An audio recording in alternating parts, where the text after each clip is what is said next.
this is call it a traditionally printed flexographic label.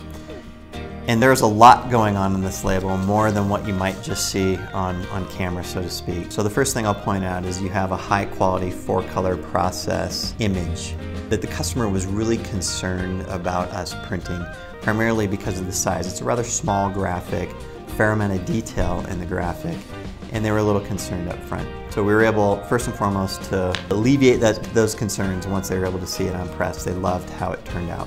The other thing that they were worried about is piracy and counterfeit products. And so we initially looked at like holographic materials or things like that, and the cost of those were fairly expensive. So he said, look, can we give it some kind of feel like it has a hologram on it? And so what our pre-press department came up with, sort of running this rainbow pattern to kind of give it a holographic, sort of rainbow metallic effect to help give it sort of an authentic feel. And so they were really happy with how that turned out.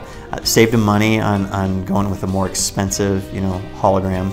And it sort of gave them that effect of a truly authentic made in the USA product, which is what they were after. Another aspect to this label would be a pattern varnish. So you'll see in this sort of checkered board area in the silver, we've done a pattern varnish where there's some gloss and some matte. What that does is when you lay that down, it gives it some contrast, so certain areas of the label will shine a little bit more than others, simply because you have that contrast of gloss versus matte. We also added a tactile varnish on this. You'll see that it's a silver material, so it's a reflective metallic silver. We tint it yellow, and it gives it that gold foil feel.